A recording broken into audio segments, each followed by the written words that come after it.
Hello friends, welcome to my channel.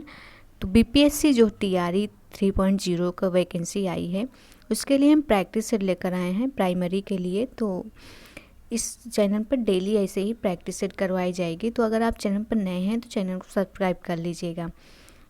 और ये जो लैंग्वेज का क्वेश्चन पूछा जाता है हिंदी और इंग्लिश का, तो वो उसका है, तो अच्छे से देखिएगा। तो चलिए इसका पहला प्रश्न देखते हैं। पहला प्रश्न क्या दिया है, सतरज शतिका कृति के रचनाकार कौन है? तो इसका right answer option number A हो जाएगा, भिखारी दास हैं।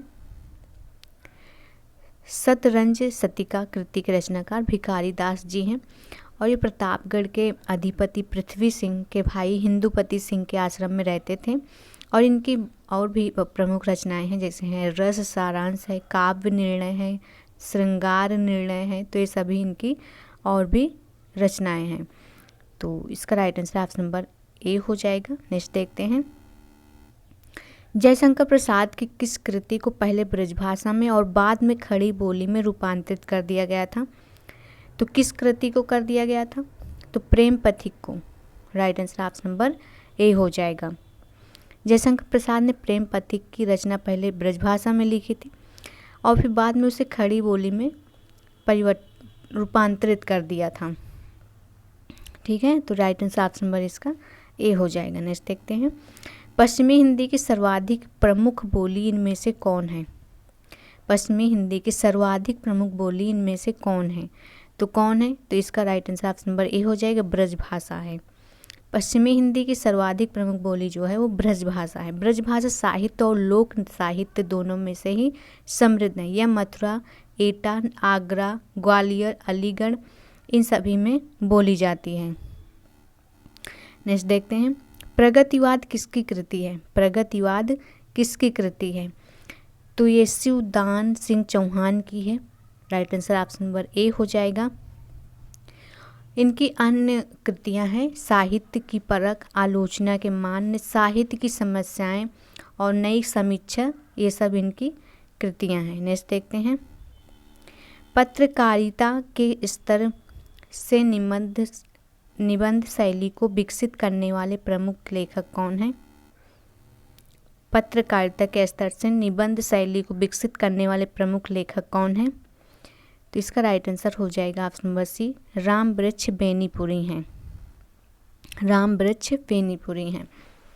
ठीक है, इनकी शैली में राष्ट्रीय भावुकता और ओजस्विता का मिला जुला रूप चतुर्वेदी का स्मरण दिलाता है। इस प्रकार के निबंधों में विचार तत्व कम और भाव वेग ज़्यादा रहता है।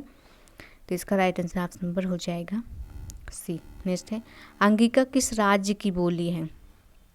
अंगिका किस राज्य की बोली है? तो ये बिहार की है। Right answer option number B हो जाएगा। अंगिका बिहार राज्य की बोली। बिहारी में भागलपुर के समीपवर्ती प्रदेश का नाम अंगराज्य था। इसकी राजधानी चंपा थी, जो कि आधुनिक समय में चंपारण है। तो इसका राइट आंसर ऑप्शन नंबर हो जाएगा बी। नेक्स्ट है, मुकुट शब्द निम्नलिखित में से किस कोटि का है? मुकुट शब्द निम्नलिखित में से किस कोटि का है? तो ये तत्सम शब्द है। तो right answer option number A हो जाएगा। नेक्स्ट देखते हैं, युधिष्ठिर में कौन सा समास है? युधिष्ठिर में कौन सा समास है? तो युधिष्ठिर में अलुक है। Right answer option number C हो जाएगा। नेक्स्ट देखते हैं, कवि का स्त्रीलिंग है। कवि का स्त्रीलिंग क्या होगा? तो कवयित्री हो जाएगा।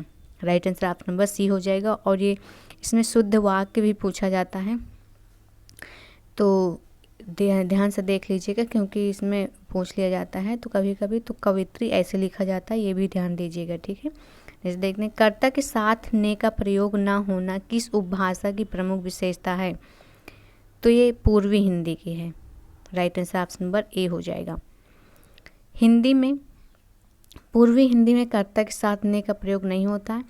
सकर्मक अकर्मक क्रिया के साथ कर्ता के रूप में कोई अंतर नहीं पाया जाता है। पूर्वी हिंदी का विकास प्राचीन अर्ध मागधी से हुआ है। इसका क्षेत्र फैजाबाद है, जैसे सुल्तानपुर है, प्रतापगढ़ है, रायबरेली है, इस सभी में पूर्वी हिंदी बोली जाती है। नेक्स्ट देखते हैं, इनमें से कौन सा शब्द शुद्ध है? अधिशासी जो है ये शुद्ध शब्द है, तो right answer option number A हो जाएगा। नेक्स्ट देखते हैं, त्रिलोचन शास्त्री की कविताएं हिंदी के अतिरिक्त किस अन्य भाषा में है? त्रिलोचन शास्त्री की कविताएं हिंदी के अतिरिक्त और किस अन्य भाषा उपभाषा में है, तो ये पूछा गया है। तो इसका राइट आंसर ऑप्शन नंबर हो जाएगा बी, मैथिली भाषा में है। ठीक है, नेक्स्ट देखते हैं, निम्नलिखित में से कौन सा अल्प विराम चिन्ह है? और ये मोस्ट इम्पॉर्टेंट है, कई बार पूछा गया है। अल्प विराम और पूर्ण विराम वाला क्वेश्चन जो है पूछा ही जाता है। तो इस पूछा गया है कौन सा है अल्प विराम का चिन्ह है, तो अल्प विराम का जो चिन्ह है ये ऐसे होता है। तो राइट आंसर ऑप्शन नंबर हो जाएगा सी। नेक्स्ट क्वेश्चन है, संज्ञाओं के साथ आने वाली विभक्तियों को क्या कहा जाता है? संज्ञाओं के साथ आने वाली विभक्तियों को क्या कहा जाता है? तो संज्ञाओं के साथ आने वाली विभक्तियों को कहा जाता है विश्लिष्ट। राइट आंसर बी हो जाएगा। नेक्स्ट देखते हैं, राजशेखर की निम्नलिखित रचनाओं में से कौन सी रचना अधूरी है? राजशेखर की निम्नलिखित रचनाओं में से कौन सी रचना अधूरी है? बाल रामायण है, काव्य मीमांसा है, कर्पूर मंजरी है। तो इसमें से ऑप्शन ही नहीं दिया गया है, तो ऊपर उनसे कोई नहीं हो जाएगा। ठीक है, ये सभी इनकी जो है ये पूरी हुई हैं। राजशेखर की जो बाल भारत है ये पूरी नहीं है। अगर बाल भारत यहाँ पर दिया होता तो वो हो जाता, लेकिन इसमें ऑप्शन दिया ही नहीं है, तो इसका राइट आंसर ऑप्शन नंबर ई हो जाएगा।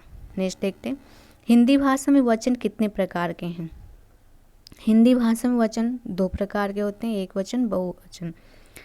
और संस्कृत में होते हैं एक वचन, द्विवचन, बहुवचन, लेकिन हिंदी में 2 ही होते हैं। नेक्स्ट क्वेश्चन है, लिंग की दृष्टि से दही क्या होता है? लिंग की दृष्टि से दही पुल्लिंग होता है। Right answer option number B हो जाएगा। ठीक है, नेक्स्ट क्वेश्चन देखते हैं, पंत की पहली रचना है। पंत की पहली रचना कौन सी है? तो गिरजे का घंटा। Right answer option number C हो जाएगा। पंत की पहली रचना गिरजे की घंटा है, 1916 में इसकी रचना हुई थी। और भी पंत की प्रमुख रचनाएं हैं, जैसे उच्छ्वास है, ग्रंथ है, वीणा है, गुंजन है, ये सभी पंत जी की हैं। नेक्स्ट देखते हैं, प्रसाद पंत और मैथिली शरण नामक निबंध संग्रह किसका है? प्रसाद पंत और मैथिली शरण नामक निबंध संग्रह किसकी है? तो किसकी है? तो दिनकर की है। Right answer option number C हो जाएगा। नेक्स्ट है, प्रेमचंद की किस कृति को प्रतिबंधित किया गया था? तो सोजे वतन को किया गया था। Right answer option number B हो जाएगा। नेक्स्ट है, आकाश का पर्यायवाची शब्द नहीं है, तो नभ है, अंबर है, अवनी जो है ये पृथ्वी का है। नेक्स्ट देखते हैं, आकाशगंगा काव्य संग्रह है। आकाशगंगा काव्य संग्रह है, तो किसकी काव्य संग्रह है? इसका राइट आंसर हो जाएगा ऑप्शन नंबर बी, भगवती चरण वर्मा का है। Right answer option number B हो जाएगा। नेक्स्ट देखते हैं, तो यहाँ पर से इंग्लिश के क्वेश्चन आ गए हैं, तो इसको देख लेते हैं। Rearrange the part of the sentence in correct order में करना है, तो क्या हो जाएगा? पी दिया है, one has to think fearlessly, and if Q है वन थिंक्स फियरलेसली, और आर है one can't be politically orthodox. तो क्या हो जाएगा यहाँ पर? सबसे पहले हो जाएगा पी हो जाएगा, one has to think fearlessly and if, और फिर उसके बाद हो जाएगा वन थिंक्स फियरलेसली, और फिर उसके बाद आर हो जाएगा, तो पी क्यू आर हो जाएगा। तो इसका राइट आंसर हो जाएगा option number B, P Q R. Next देखते हैं, in the following question the sentence given with blanks भरना है, खाली स्थान भरना है। फिर देख लेते हैं, no parents can dash dash that to see their ward waste their potential. तो यहाँ पर क्या हो जाएगा? अफर्ट हो जाएगा। Right answer option number A हो जाएगा। नेक्स्ट देखते हैं, in the following question a sentence has been given a direct indirect पूछा है, तो देखते हैं, Abhay said I will go to Surat tomorrow. तो क्या हो जाएगा? Abhay said I will go to Surat tomorrow. तो अब है सेड दैट, यहाँ पर दैट मतलब लग जाएगा, जुड़ जाएगा। ही वुड, विल की जगह पर वुड लग जाएगा। Go to Surat the next day, तो टुमारो की जगह हो जाएगा नेक्स्ट डे। तो इसका right answer option number A हो जाएगा। नेक्स्ट देखते हैं, improve the bracket part of the sentence. The needs of the hour was to reform the entire banking system need.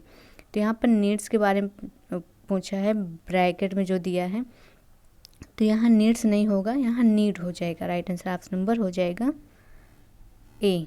Next है, एक्टिव पैसिव के बारे में पूछा है, तो देखते हैं। They are going to watch a drama tomorrow, तो क्या हो जाएगा इसका?